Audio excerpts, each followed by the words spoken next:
Assalamualaikum warahmatullahi wabarakatuh. Ya baik, senang sekali mahasiswa semua bertemu lagi dengan Ibu Sri Intan Purnama SEMM pada mata kuliah mikroekonomi ya. Kita masih masuk kepada kemarin pecahannya ini ya, mengenai teori perilaku konsumen, utilitas dan kurva indifference, di mana sebelumnya juga kita sebenarnya sudah membahas indifference. Nah, ini masih ada lagi tambahannya begitu. Di sini ada subpokok bahasan, ada 3 ya. Kita akan membahas mengenai pengertian dan asumsi utama, kemudian pendekatan kardinal, lalu pendekatan ordinal atau kurva indifferent. Nah, kita masuk langsung saja kepada pengertian dan asumsi utama. Di sini ada beberapa items ya. Asumsi-asumsi itu. Pokoknya pada bab ini kita akan menguraikan perilaku konsumen dalam menentukan alokasi sumber daya ekonominya. Tujuannya apa? Tujuan yang ingin dicapai oleh konsumen itu adalah kepuasan maksimum. Untuk dapat membahasnya, kita harus mengetahui dulu beberapa asumsi dasar yang utama. Di antaranya ada barang, commodities, ada utility, ada hukum pertambahan manfaat yang makin menurun, ada konsisten preferensi, ada pengetahuan sempurna. Kita masuk kepada barang. Nah, barang itu adalah benda dan jasa yang dikonsumsi untuk memperoleh manfaat atau kegunaannya ya. Nah, bila seseorang mengkonsumsi lebih dari satu barang dan jasa, seluruhnya digabungkan dalam bundel barang atau commodities bundle. Barang yang dikonsumsi mempunyai sifat makin banyak dikonsumsi, makin besar manfaat yang diperoleh. Nah, contohnya apa? Pakaian ya, makin banyak dimiliki kan makin memberi manfaat. Sesuatu yang bila konsumsinya ditambah justru mengurangi kenikmatan hidup ya, tidak dimasukkan dalam analisis. Misalnya penyakit, makin banyak makin menyusahkan kan. Kita masuk kepada utilitas. Utilitas itu atau bahasa asingnya adalah utility. Ini adalah manfaat yang diperoleh karena mengkonsumsi barang. Utilitas merupakan ukuran manfaat suatu barang dibanding dengan alternatif penggunaannya. Utilitas digunakan sebagai dasar pengambilan keputusan oleh konsumen. Nah, kemudian selanjutnya ada hukum pertambahan manfaat yang makin menurun atau the law of diminishing marginal utility. Pada awalnya ini penambahan konsumsi suatu barang akan memberikan tambahan utilitas yang besar, tetapi makin lama pertambahan itu bukan saja makin menurun, bahkan menjadi negatif. Kemudian selanjutnya ada konsistensi preferensi atau transitivity.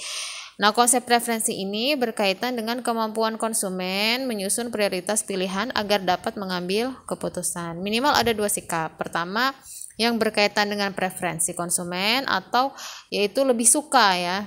Bisa disebut dengan prefer dan atau sama-sama disukai atau indifference.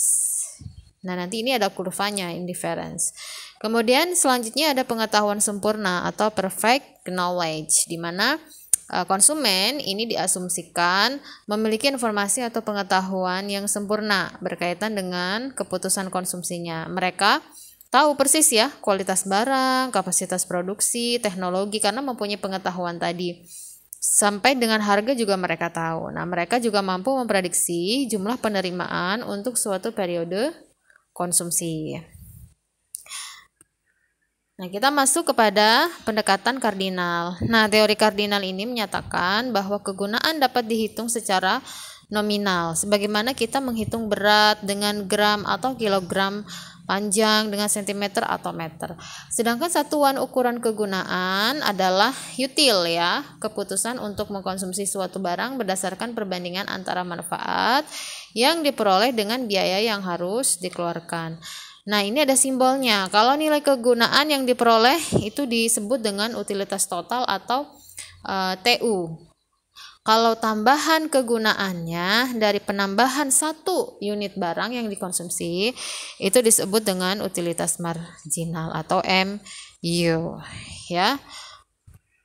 Kita next pada slide selanjutnya. Tentu saja ini kalian bisa baca pada buku mikro lagi yang lebih lengkap. Kalian bisa beli atau mungkin punya temannya, saudaranya, silakan. Kalau Ibu di sini menerangkan secara garis besar saja ya. Kemudian kita masuk kepada pendekatan ordinal atau kurva indifferent. Nah, menurut teori ordinal, kegunaan ini ternyata tidak dapat dihitung, hanya dapat dibandingkan. Sebagaimana kita menilai misalnya kecantikan atau kepandaian seseorang. Untuk menjelaskan pendapatnya, teori ordinal menggunakan kurva indiferensi atau indifferent curve. Apa itu kurva indiferensi? Kurva indiferensi itu adalah kurva yang menunjukkan berbagai kombinasi konsumsi dua macam barang yang memberikan tingkat kepuasan yang sama bagi seorang konsumen. Oke, masih bingung? Kita lihat misalnya nih. Di sini ada U sama dengan X dikalikan dengan Y, di mana U itu adalah tingkat kepuasan, X itu makan bakso, di sini diasumsikan mangkok per bulan, Y itu makan sate atau diasumsikan porsi per bulan. Di sini ada kurva. Kurva di sini menggambarkan bahwa yaitu makan bakso dengan makan sate. Tingkat kepuasannya ini adalah yang melengkung, inilah dinamakan dengan kurva indiference. Ada asumsi di sini. Asumsi apa? Yang pertama, ini semakin jauh kurva indiference dari titik origin, semakin tinggi tingkat kepuasannya. Nah, kurva indiferensi ini menurun dari kiri atas ke kanan bawah dan cembung ke titik origin. Kemudian yang ketiga, kurva indiferensi ini tidak saling berpotongan. Jadi dia melengkung-melengkung saja. Karena dia perbandingan ya. Mengukur tingkat kepuasan. Puasan mana kira-kira makan bakso dibandingkan dengan makan sate. Di sini ada U sama dengan X dikali Y, seperti itu. Oke, baik, terima kasih. Itu saja garis besar mengenai bab ini. Untuk lebih paham dan lebih mendalam, kalian bisa mungkin searching di Google atau bisa bisa membeli buku atau pinjam bukunya. Terima kasih, sekian dari saya. Assalamualaikum warahmatullahi wabarakatuh.